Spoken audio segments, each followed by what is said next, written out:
All right, everybody, welcome back to Gridiron Gang, a Detroit News Lions podcast. We got lots to talk about today. We're wrapping up some leftover stuff from the Lions preseason game against the Atlanta Falcons, doing a quick injury roundup, some moving and shaking going on the roster. And lastly, but most importantly, we are going to talk to you about one of the most dominating joint practice session I've ever seen today between the Detroit Lions and Miami Dolphins. Before we get to all that, I'm Nolan Bianchi. With me, as always, is my partner in crime, Richard Silva. Richard, how goes it today? It's going well. That was intense. That was impressive from the Lions, what we saw today. But we'll get into that later. I know we have some other stuff first we want to talk about. Baby's first joint practices. That is true. Baby's first You're joint you're practice. running out of firsts here on the beat. Yeah, me and Isaac Tesla. Actually, it's funny you mentioned that. I was looking at it today. August 12th was my last day at my old job last year. August 13th, which is today, was when we drove here. And August 14th was my first day at the Detroit News a year ago. So we're just about by the time you're listening to this, it is probably my 1 year anniversary at There the we Detroit go. News. Thank you. Happy anniversary. Not just to you, but also to us. To us. That's right. To us. Cheers to us, brother. All right, let's just run through some quick stuff from the Lions and Falcons game real quick, because obviously the Morice Norris situation on Friday night kind of took priority to maybe what happened early on in the game, and just out of respect for the severity of the situation and what happened on Friday night, I think I think a lot of people just decided to forego football coverage maybe for the night. And there was still a lot to talk about from this game. One of them being, I think the headline being, well, actually, let's just give a quick update on Morice Norris first. He is in concussion protocol. He's out at least 10 to 14 days. He flew home on Saturday, according to reports, and was back in the building on Sunday. So all positive news basically since the last time we talked. And even then, when we talked on Friday night, we had already gotten some positive news on him that he was, had all feelings in his extremities and, was alert and talking and all that other kind of stuff. So good news on that front. Yeah, absolutely. I saw a lot of the players talked about, and Dan Campbell talked about, how happy they were to see him back in the building. I saw Dan Skipper. He said that his crude humor to make light of everything. He said the first thing that he said to Mo was, "How'd you enjoy your nap?" Which is the most, like, I feel like Dan Skipper thing ever to say. And he literally said, he's like, I got to make a joke just because that's how I cope. Um, but no, yeah, it was a scary situation in Atlanta, and everyone, us, the team, is relieved that he's back and he seems to be okay. Yeah, no, that's exactly what you expect from Dan Skipper, one of the funnier guys in that locker room there. Had that not happened, I was thinking, like, what would have been the lead story, what I kind of was thinking about when that game was kind of nearing its end, and even at halftime, was the fact that if you had to put Hendon Hooker in as your backup quarterback in a regular season game right now, I don't think you're comfortable. And I saying I don't think is probably being a little kind to the situation, because he was just not good on Friday. He went 7 for 10, 38 yards, coughed it up twice via fumble. They pulled him with 5:10 left in the first half because of the turnovers and the fact that nobody was getting better. Nobody was being evaluated because of the way that he was just unable to find open receivers downfield. And he did have a couple nice throws, but a lot of his throws downfield were pretty dangerous. He had one to Craig Reynolds where he got blown up by DeMarco Hellams down the sideline. He had another one to Jackson Meeks that probably should have been caught for sure. I don't want to absolve Meeks of that, but it was also another dangerous pass with a safety kind of standing right there. And, so even the incompletions where I think you could have given him a little bit of grace on, he was not good. And he's always looking to scramble. I feel like, with the benefit of hindsight, like, we probably sounded like crazy people talking about how good he looked at the beginning of training camp, but I just feel like that man has zero confidence right now. And it's unfortunate for him because even though he was coming into the league with maybe not the greatest set of circumstances, rehabbing from the knee, going into last year's training camp, like, I thought he looked better in the games than he did in practice. And this year it's been flatly the opposite. And even since that first preseason game, I think he started to regress in camp a little bit. And I think that's a sign of where his confidence is at right now. Well, it's funny you say that. I feel nuts because not that we said what we saw, because we all saw it. It was across the board. Every other outlet was like, "Wow, Hendon looks really improved." What I feel nuts is it's like, how did we get from that to this, where he doesn't look like he did? And to your point, it wasn't all bad. There was some plays. Jackson Meeks did have the drop on the drive that they were driving, and he was stringing some things together. But I mean, the two fumbles, it's I was gonna say difficult to explain them away. You can't explain away, especially in the days leading up to the game. Dan Campbell harping on ball security because of the two interceptions that Kyle Allen threw in that first game, and the one that Hendon threw, but that one wasn't really his fault. Um, Dan Campbell talks about ball security, ball security, ball security, and then to do that on two of your four drives. I wrote a story about Hendon, and I was typing this. I think he's at 8 drives this preseason, 2 fumbles, 1 interception, which again I don't think is really was his fault, and a turnover on downs. So 4 effectively turnovers on 8 drives and 142 total yards, I believe it was. Um, it's got to be better. And the first game was in the second half. The team was down multiple scores, and he was with guys not so high up on the depth chart. But the second game he was, and I think you saw that Dan Campbell was frustrated with him and with the situation because of the early hook he had for him. And we didn't get a chance to to ask Dan about it immediately after the game because of the more pressing issue of Norris. But when we talked to Dan earlier this week, he said, yeah, like he did pull him because of the fumbles. Like he said he's got it.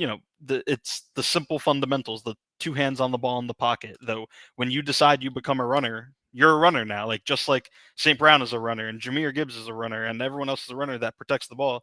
So to you, like you fall in that bucket now, and 2 fumbles is just something that can't happen.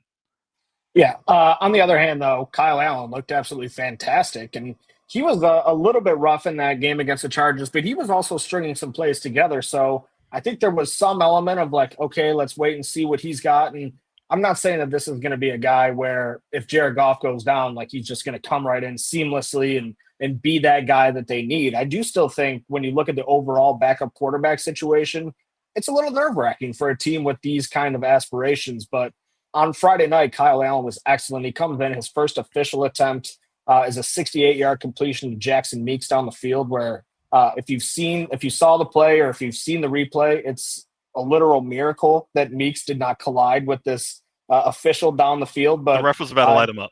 yeah, he gets him going immediately. They come down, they score with an 11-yard touchdown reception by Isaac Tisla, his first touchdown catch of his career. Uh, Great catch. Unofficial though, be Almost a carbon copy of the catch that he went. I don't want to say went viral. It went viral on like Lions Twitter of his catch over to Caprio Boodle like 2 weeks ago. It was like almost identical. It looked just yeah. like it. Yeah, little slot fade in the end zone, just put it right on him. He went up and got it over a good cornerback. I can't remember who the name is, but it's definitely a name that like I remember. I feel like I think it was D. Alford, wasn't it? I don't know. Anyways, so good to see that from him. Good to kind of get him going, and I think a really interesting thing. Well, I guess we can get to this a little bit later, but I would like to see him more with the ones, and I understand that there's only so much opportunity that's available in training camp, and you have a lot of guys who can fill in on the first team, but I'd like to see him a little bit more with the ones, but we'll expand on that a little bit later. It was the debut of Lions rookies Tate Ratledge and Tyleik Williams. Richard, you did a film review on Tyleik Williams. What'd you see there, pal? Yeah, it was. I think it kind of exactly what you'd expect out of him, where the run defense was NFL ready, was elite. He was on the field. I don't want to say elite. It was elite for a guy in his first game. You know what I mean? I'm not going to say he's a Liam McNeil or DJ Reader already, but there he had 16 plays total, 6 were rushes. He got double teamed on half of those, so 3 for 6. He ate double teams. He handled them well. There was one in particular on 3rd and 4, I think, in the first quarter on one of the first drives, maybe the first drive, where he handles the double team. I think maybe the guard wanted a hold, but what savvy vet move from the young guy to get away with a potential hold opens up the a hole for Zach Cunningham to go make a play and force a 4th down, and then the Lions eventually get off the field. The pass rush was again also I think what you'd expect, where I know the Lions have talked about there's this potential to be tapped into, this Aleem McNeil-like potential, and maybe there is, like, there absolutely can be, but it is still potential, and in his first game, it was what I thought it would look like, where he was less like a penetrator and more like just a pocket pusher and hard to move, like, off his spot, which there is value in that, like, there that's what Ohio State did, the whole cage rush thing, where it's like, we have good guys on the outside, and him being so stout and not moving, there's going to be no lane to escape if Aiden Hutchinson or Jack Sawyer on Ohio State is coming off the edge. So there is value in it, but I wouldn't call him a difference maker right now as a pass rusher. But again, like I said, neither was Aleem McNeil coming out of NC State. They profiled very similarly. I think I wrote somewhere like in college, Aleem averaged like 16 pressures per season. In college, Tyleek averaged like 17, like very similar coming out. So we'll see, but right now it's definitely he is an early down menace, and we'll see what they do with him on third down. Yeah, if nothing else, I think the floor of his run defense is a lot higher than Aleem's probably was coming in. So Absolutely. that'll be a plus, and allow him to make an impact right away, allow him to get on the field, get some valuable reps, and maybe see what he can do from a pass rushing standpoint. So good stuff there. If you have the time, haven't read it yet, go check out Richard's film review, because though it was a limited sample size, I thought Richard did a really good job of summing it up and showing some of the good, some of the bad. Moving on a little bit though, Nate Lynn continues to trend up. He had a sack on Friday night, and he's a guy who I think, based on the way things were trending last season before he got hurt in the preseason opener, had a really good shot to make this roster. Coming back, there's like three guys I would say who are all in contention for, the Lions very well might have only five edge rushers going into the season, and Josh Pascal might be on the pup list. Like, there's some gymnastics that might go on there, but it's not a given that anybody from this back end between Nate Lynn, Isaac Uku, and Mitchell Agude is going to make the roster. But if one of them is going to, I'd be shocked based on what we've seen so far if one of those guys were able to eclipse Lynn over these final 4 practices and game and or 2 games or whatever you want to call it. 100% agree. He's looked the best of those 3 guys, and I think Pascal is kind of the one to watch if the Lions are going to keep 5 guys on the edge. If Pascal starts on some sort of injured list, I think that would open up the door for one of 2 guys, either Lynn or Keith Cooper, because I think Keith Cooper's kind of got that inside out versatility like Pascal does. But Lynn has been awesome. I know that he's played the extra preseason game, so he leads all preseason defenders in pressures. But again, he's played in the Hall of Fame game, so extra opportunity. However, instead of looking at a compiling, if I can speak, stat, looking at like a per down basis stat or a rate stat, his win rate per PFF is 29.6%. And of the 61 Insane. defenders in the preseason who've had at least 20 pass rush snaps, Lynn has had 29, which ranks like 5th. He is second with a 29.6 pass percent win rate, behind only Mike Green from Baltimore, who we all remember him from the draft. He's looked really good in the preseason. So he has been rushing the passer as good as anyone since these exhibitions have started. And yeah, I think he is right on that bubble, and it depends. They could keep 6. Like, even if Pascal doesn't start on an injury list, like, they absolutely could keep 6. I would be a little bit surprised given some of the other things elsewhere. You mentioned quarterback. Like, are they going to kind of be forced to keep 3 if they want to keep Hendon? Like, and Kyle Allen beats him out for the backup. Will you have to keep 3? You're going to keep Lovett for 6 receivers. You can't keep an extra guy everywhere. But I think edge would be a place that they would consider with Lynn specifically. Yeah. Quick little injury roundup here as we go, as we transition to joint practices. In that game Friday night, Kenny Yeboah, tight end, offensive lineman Colby Sorsdal, offensive lineman Justin Herron. They are all out for the season. Yeboah, I think it's a knee, right? Yep, it's a it knee. is. It is. Sorsdal got rolled up on at one point in the game, so he's out for the year. And then Justin Herron with one of the most odd injuries I've ever seen, where just during warmups, I'm sitting next to one of our colleagues on the beat, and he pokes me and he's like, "Dude, look at this photo of Justin Herron." And it was on the AP Newswire, and he's leaving the field in an arm cast or in an air cast on his arm.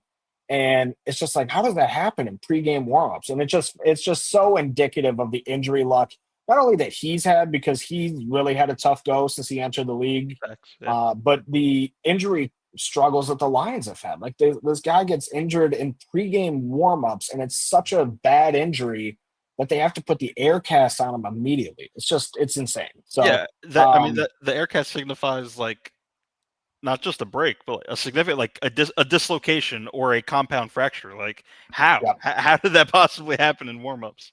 yeah. Running back Jabari Small, he was waived with an injury settlement.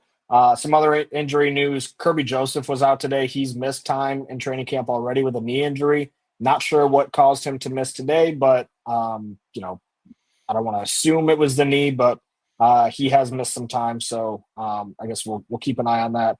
And then Dominic Lovett was back in a limited capacity, as was Terran Arnold. Very odd situation with Terran Arnold, by the way. Dan Campbell was asked this morning what his outlook looks like when he might be returning to the practice field because he hasn't practiced since July 29th.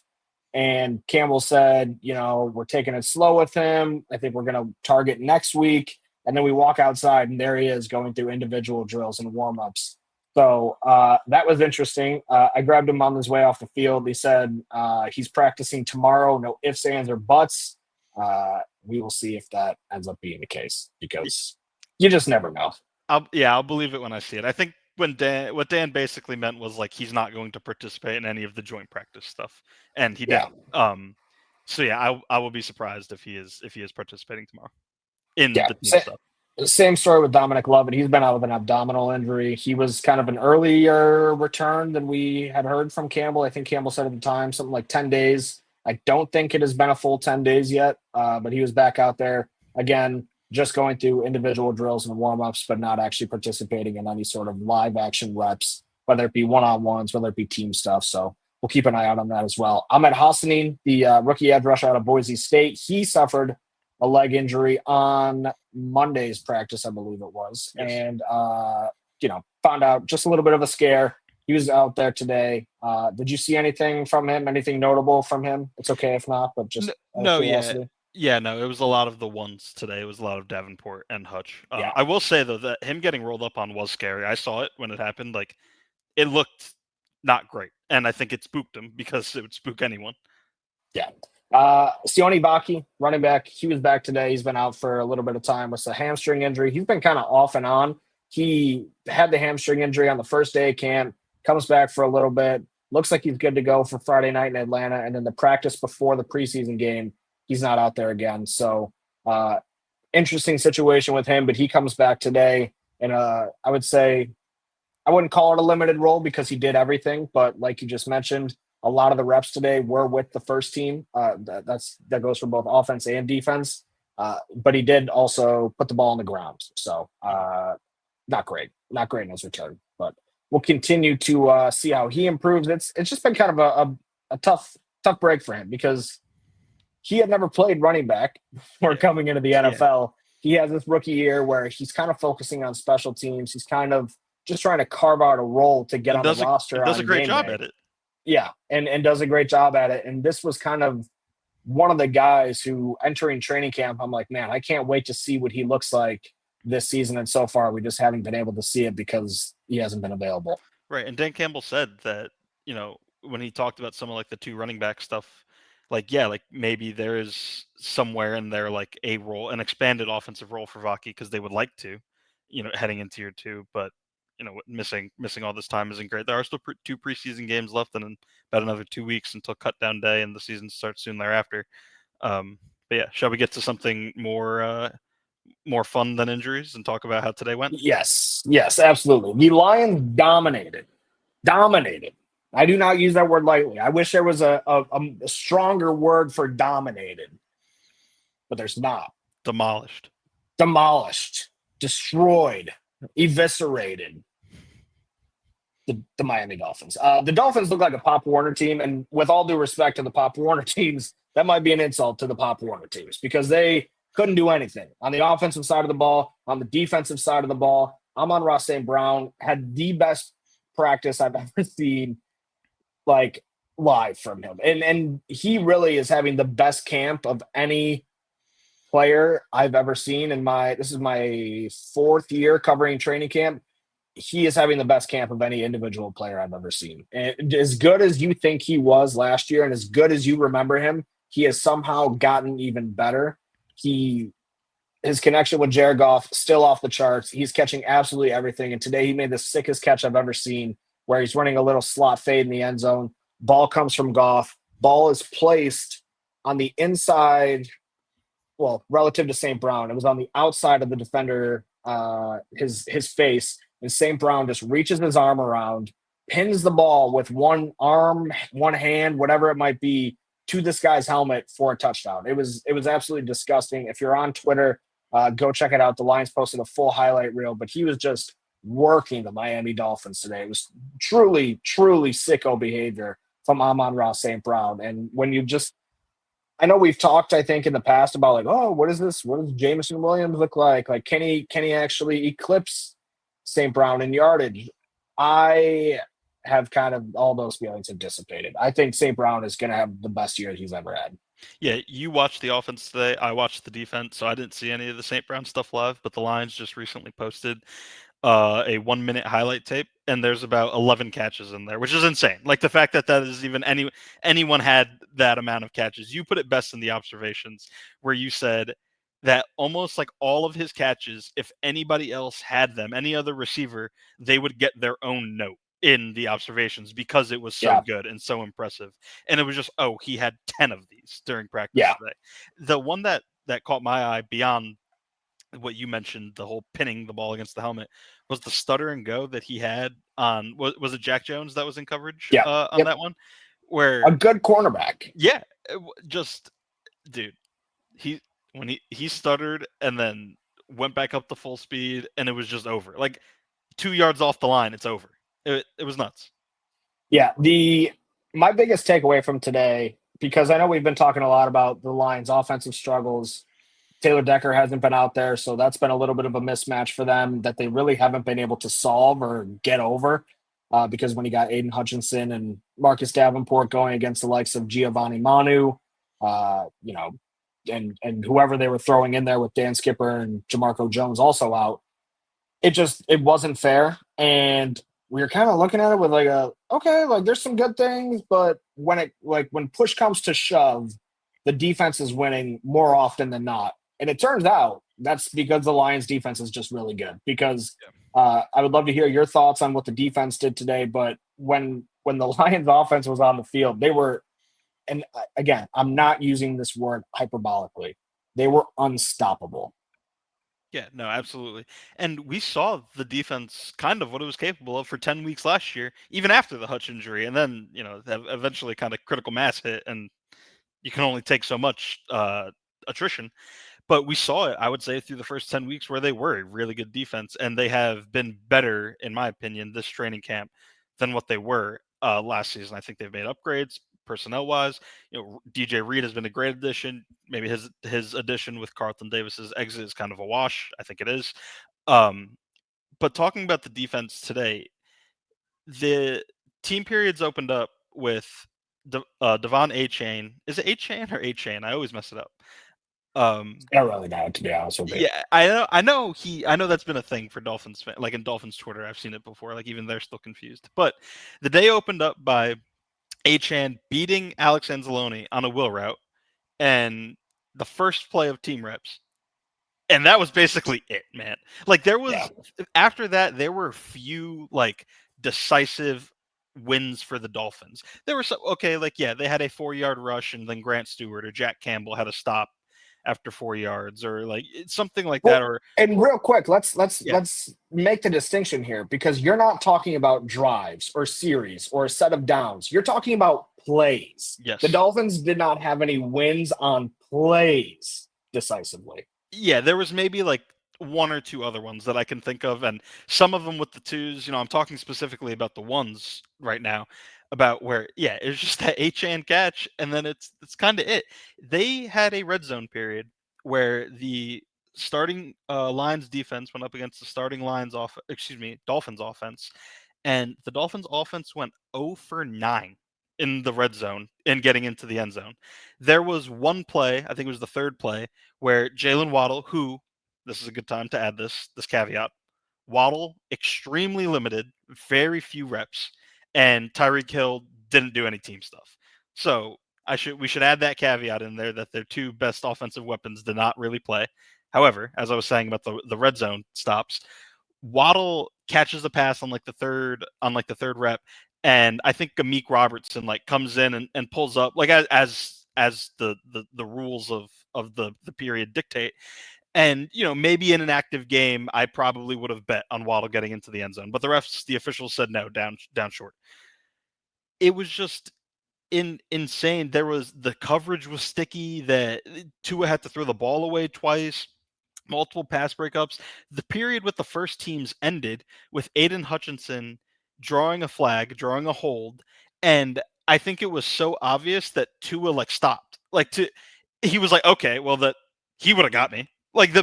it was just, Well, that play's dead. yeah, it was just over. That ends the first teams out there, and then the second team defense versus the Dolphins second team offense comes out, and they maintain that. I think that momentum. I think they had 8 plays. The Dolphins didn't score into the literal final rep of the period, where Tyson Russell gets beat by, forgive me, I don't remember the receiver, but I believe Zach Wilson hit a receiver or tight end in the back corner of the end zone. So what is that? 9 plus 8, 17. There were some flags in there that, for example, like the Dolphins got flagged for a hold, but the Lions stopped them on the run anyway. So I'm still counting that as kind of a stop for the Lions. 0 for 7 or 1 for 17 basically in the red zone across the first and second teams, and 0 for 9 on the first teams. It was ridiculous. And then then you move to 11 on 11, then you move to 7 on 7 away from the red zone. Excuse me. And it was more of the same. Nick Whiteside, who was getting reps with the first team defense a little bit because Terran Arnold was out, and Amik was the one that was primarily filling that role, but Whiteside got a handful of snaps out there. But when he was with the second team, he had a nice pick against Zach Wilson. Ian Kennelly had a pick courtesy of DiCaprio Boodle having good. Real quick, that's Kennelly. We got a That clarification is on that true. today. That is true. Ian Kennelly. He told Corey Woods that today. I'm Live's Corey Woods that you pronounce it Kennelly. So that is true. Thank you for that. Kennelly had a pick because DiCaprio Boodle was blanketing a receiver, and the pass, I believe it was from Zach Wilson or the Texas guy that I'm forgetting his name right now, the Texas quarterback, whatever, Ewers. Quinn Ewers. Thank Quinn you. Ewers. They fired a pass in there, kind of hit off of Boodle's hands or helmet or whatever it was. It popped up in the air. Kennelly camped under it and got the interception.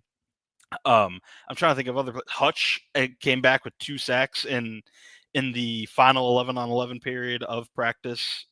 Besides the situational drill that they eventually really ended practice with, um, it was just nuts, and it was funny because we are kind of talking over there. Hutch was doing his thing, but we said to each other, me and some of the other beat writers, we were like, oh, like given the work that Hutch has given the Lions offense in the previous practices, granted, like you said, without Taylor Decker, not that we would have expected more, but it's like, oh, like interesting. Okay. Like he hasn't been like that. As soon as we say that, sack on the first play of 11 on 11s, short run, sack on the third play of 11 on 11s to cause what would have been a 3 and out. And then the defense comes back out and then it's a 4 and out right after that. The ones against the ones again. It was nuts. The last thing I wanted to add about the defense is, so in addition to Whiteside getting work at corner, and again, like I said, it was mostly Amik and then kind of Whiteside spelling him. Rockyasin looked good at safety, and he's kind of almost flipped roles with Avonte Maddox a little bit, where Avonte is almost kind of only doing like, I don't want to say only because he is still, I think, getting some safety stuff, but it feels like only like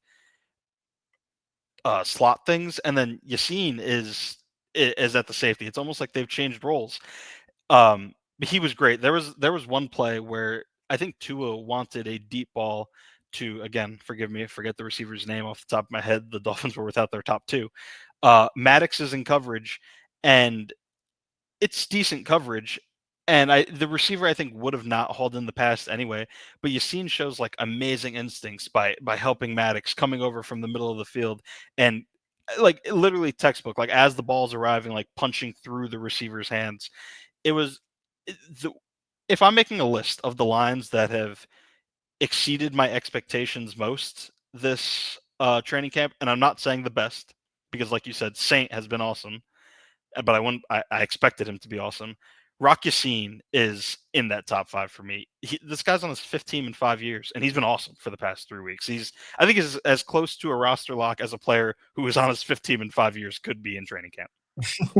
Yeah, I think what we learned today, because obviously we want to take all this with a grain of salt, right? And this is just how joint practices usually go. Usually, one day a team dominates, whether it be, I've covered a few of these, not a ton, but a lot of times what happens is one team will come out and it's, oh, Lions offense dominates Giants defense. And then the next day, water finds its level and it's a practice scenario. It's not really akin to how things would go in a game sometimes because they're practicing certain scenarios. They're saying, hey, can you give us this look so we can work on this? Things like that. So all of this, I think, should be taken with a grain of salt because there's a very real chance that by the time we come back tomorrow, things are a little bit different. I don't expect the Dolphins to flip the script quite like Detroit did today, or be anywhere near as dominant. But I think that there's a fairly decent chance that even after what we saw today, that we come walking out of tomorrow going, okay, like Dolphins got the better of them today because that's just how these things go. And the Dolphins, a lot of guys over there getting paid too, and they got a lot of pride too. Right. But I think what we realized is that the Detroit Lions are still bullies. And I think that's what Dan Campbell wants them to be. That is the image he has built them in as a team that you simply do not want to get out of bed in the morning when you know you have to go play them. And Grant Stewart set the table. He's one of the newest additions. And ironically, he's one of the guys who, when he first signed here, he said he remembers playing the Lions last season. And his thought was, man, this team is insane. They will not take their foot off the gas. They go 100% every single play, every single player. I want to be part of something like that. So he comes over to Detroit. He's having a really good camp. He also made an insane tackle against the Falcons on Friday night. And he was asked by Sports Illustrated's John McAroon, about the joint practices. And he said, yeah, I can't remember exactly what it's. I'm paraphrasing a little bit here. Maybe I should go find the actual quote. But he basically just said he can remember playing the Miami Dolphins in joint practices in 2021. And with all due respect, they're not as up for the task as maybe some other teams around the league. I'm finding the quote right now. He said, "I've played at other places and played against that team last year and joined practice against that team twice when I was in Tampa. I don't know if they practice how we practice. I'm excited to see our guys for sure, and I'm excited to get out there and do something against somebody else who doesn't know every in and out of what we're doing." Practice ends today, and we'll get to the scuffles in a bit because it was feisty. And I think honestly, at the end of the day, the one side there was a little bit one-sided in favor of the Lions being the stronger. Like it's kind of hard to say because I think a lot of times the scuffles were started by the Dolphins like being salty about getting beat, and then they'd like swipe at the ball like pass necessary. But then in the end, it was the Lions player on the front foot backing down the Dolphins player. And then after practice, Grant Stewart has a line of Dolphins dapping him up and probably former college teammates, but or whatever guys he's played with throughout the league. But like, if that guy says something about your team and you're a player on that team, and he says, I don't know that they practice how we practice, I don't think you can take it any other way from a player standpoint other than this guy thinks we're a little bit soft. And with all due respect, I think the Dolphins kind of proved that that was the case in Grant Stewart. To put it in the words of our friend Colton Pouncey, I saw a tweet of his, stood on business. And he was out there. He was in the middle of things. Can you tell me a little bit about that and maybe his role in the defensive side of the intensity? Yeah, I wouldn't say that he got into any fights like some others did, like we're going to talk about in a second, namely, Isaac Tesla. But he was in the mix and in some sort of like unhappy Dolphins quarrel, like often. The way that he was, and you saw it against the Falcons, you saw it against the Chargers, that the guy just plays a million miles an hour, and he practices like that too. Like not that everyone's not going 100%, but he's going 110%, and He's different. He's a different type of athlete and motor in that right. guy. I forget if I've said this on the podcast before. I feel like when I say this, it makes me sound like an idiot because Grant Stewart is not a starter in the NFL. He's not a defensive starter in the NFL. He's a reserve player and a great special teamer. But when you talk about some guys just moving different, when you watch, and again, this is going to sound silly, when you watch LeBron James, he just moves different than everyone else on the basketball court. He just moves different than everyone else on the basketball court. He's a different level of athlete. When Grant Stewart, not to overanalyze it, I don't know, maybe it's like on defense there's a lot of moving parts. He's got to think too much. Like, like maybe he doesn't have like the Alex Anzalone, like coverage instincts that Alex Anzalone has, whatever the case may be. When he knows his assignment and he is just going 100 miles an hour, he moves different than almost anyone else on the field. It is insane. I don't know if I'm going to co-sign the LeBron James part of that. It was an example, not a comparison. However, you are absolutely correct. I mean, we saw it in the first preseason game against the Chargers where he literally got flipped, tabletopped by a blocker. His back hits the ground, and in one fluid motion, he's back on his feet and making the sack. It's absurd, the things that we've seen from him. It was funny him talking about that play where he said he said the coaches call it hot stove, like you touch the hot stove, you're laying on the ground, get up quickly, like go make a play. And Nice. he said that it's actually like, it's not good. You never want to get flipped or pancaked or whatever. But he's like, it does kind of open up an opportunity. Like you're on the ground, people think you're done for that play. Like the offensive player is like, okay, moving on, like to the next. You are now officially unblocked. Right, exactly. And he takes advantage of it and goes and makes a play. To answer your question though about what he was doing against the Dolphins, yeah, was just hitting guys aggressively and ushering them out of bounds. There was a few times where there was one in particular, I think it was Ollie Gordon, that he kind of more than ushered out of bounds. He didn't his hand out of bounds. He kind of pushed him and was aggressive with him. And the Lions were fired up about it. I think the Dolphins didn't love it.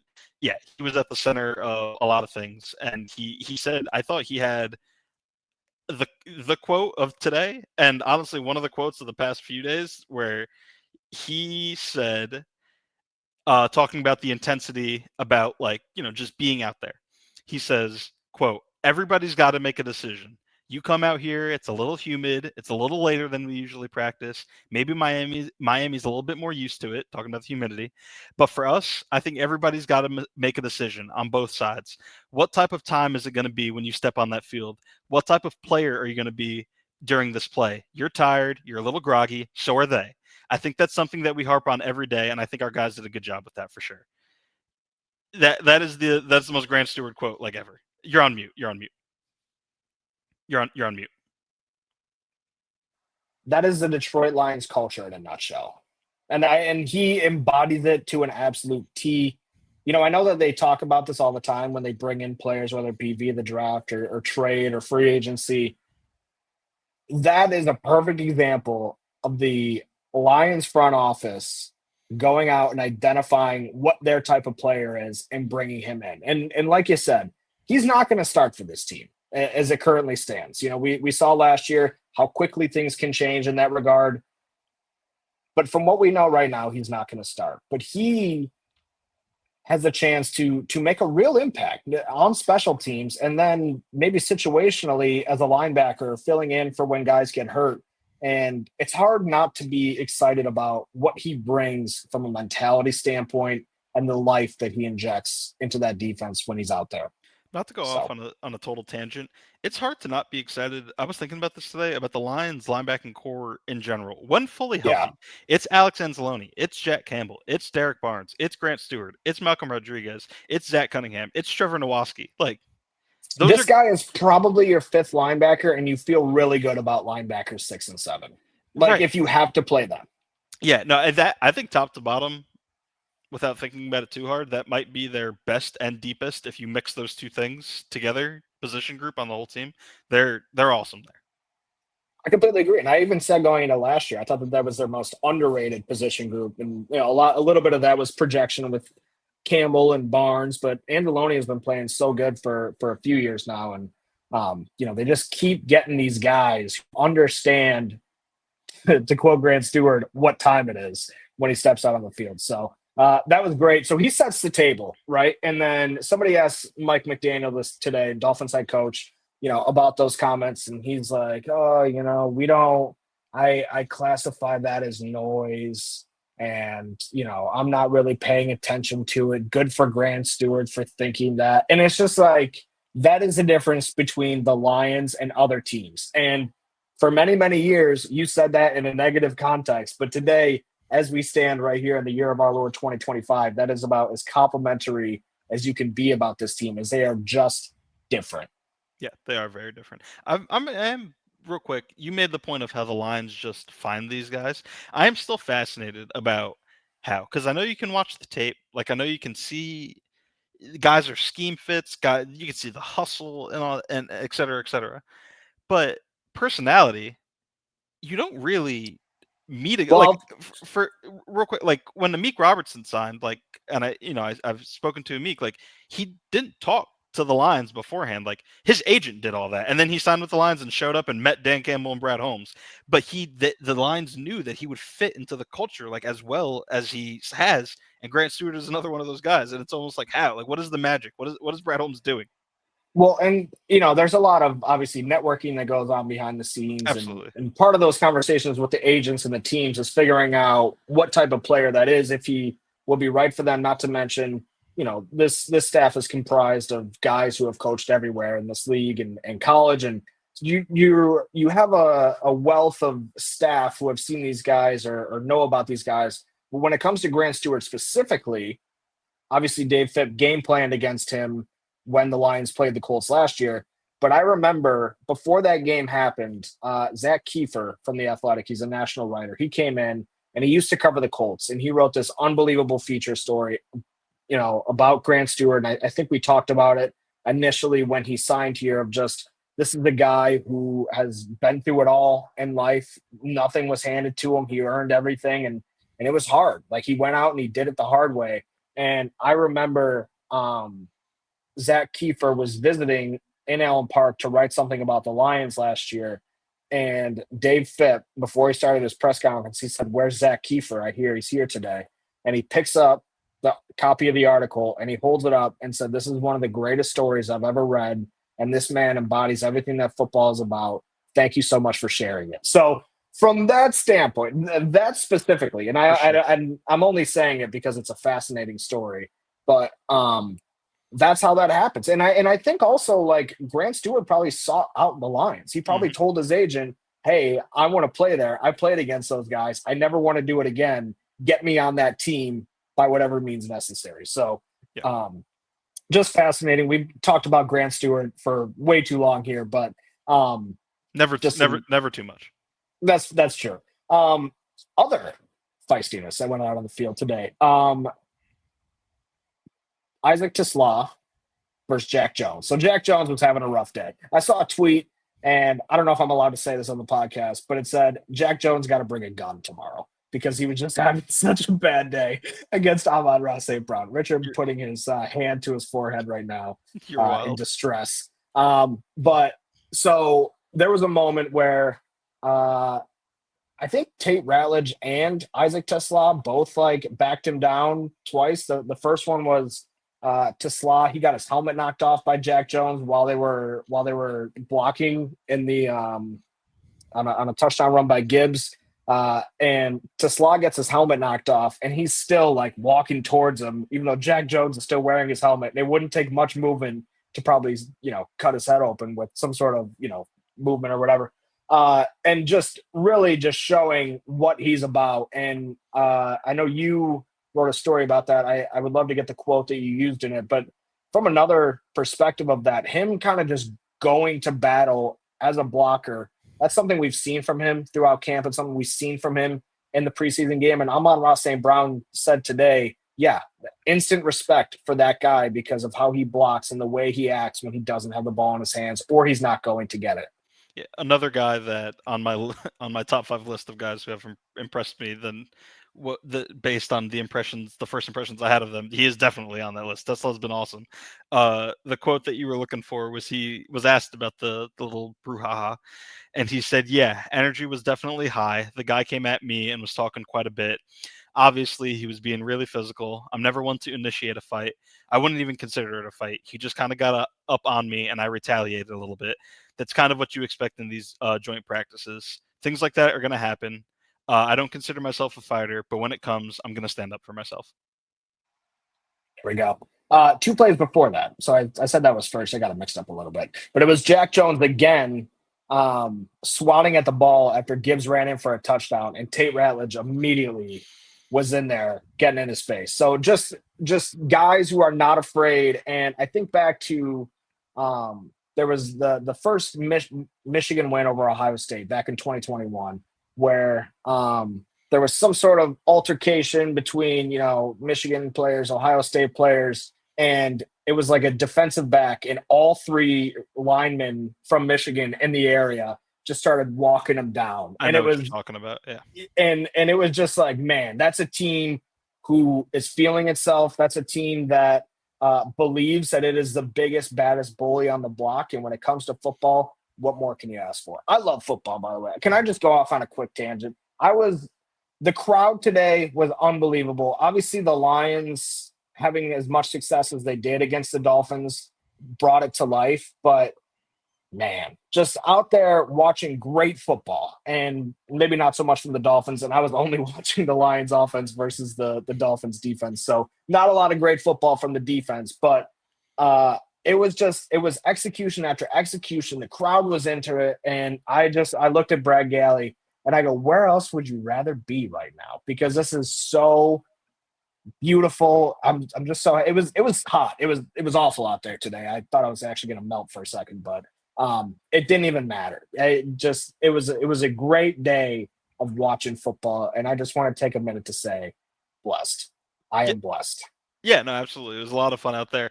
It was a lot of fun on both sides. I will say, I think the offense, given that that's where the larger crowd section is, and also it's probably more fun as a fan watching your team score touchdowns than anything else. I think that was the side of the field to be on. It looked and sounded like a lot of fun. There was one point where we heard a cheer, and half the beat writers that were over watching the defense looked over, and I see the ball about 30 yards in the air, and I said, "Oh, I wonder who put that there." And we all laughed because we all think it's JMO because we've seen him do that. Upset of the year, it was Saint on the one where I think it might have been the one where he pinned it against the I guy's think it helmet. was the one where he pitted against the head. Yeah, where he punted the ball. Not the first time he's done that either. But yeah, it looked like it was a good time everywhere. It looked like a great time over there. That actually used to be his signature celebration when he was, I think, in high school. If you go back and watch some of his like old high school clips, that used to be what he did whenever he scored, is he would just punt it as far as possible. And I'm pretty sure, I hope I'm not completely misremembering all of this, but I'm pretty sure that he also did it in the Army All American game. Like he scored a touchdown in that game, and then he just punted the ball up into the stands. So JMO gets a lot of credit for popularizing that, but that's actually something that Saint's been doing since he was a wee little lad. So I feel like I uh, remember when I was an intern, when back in 22. I feel like Saint was doing that in training camp, caught a pass and then got up and just kicked it a million feet in the air. yeah.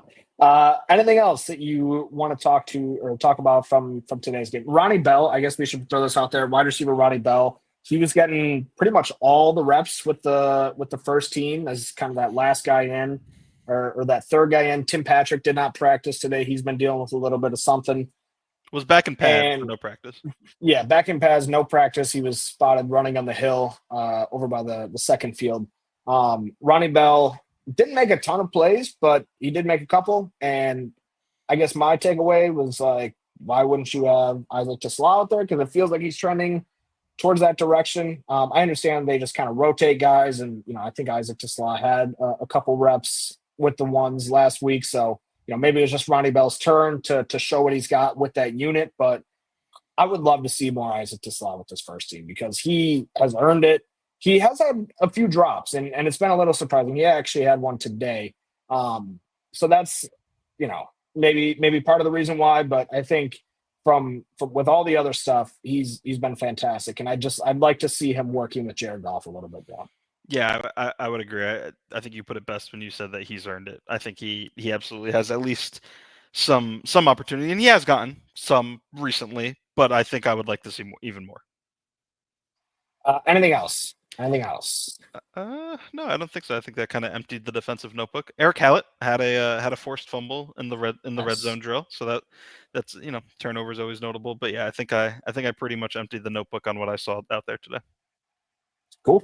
All right. Well, thank you so much for listening to Great Iron Gang, Detroit News Lions podcast. We have had so much fun hanging out with you guys. Like, rate, review, subscribe to the podcast if you haven't done so already. It really helps us grow, and we are trying to do more with this podcast as we move on into the 2025 season. So, Richard, if you got nothing else to say on behalf of the both of us, thanks for listening. We'll see you back here after next episode. Will be after a short little recap after the next preseason game against the Dolphins on Saturday. So check it out Sunday morning.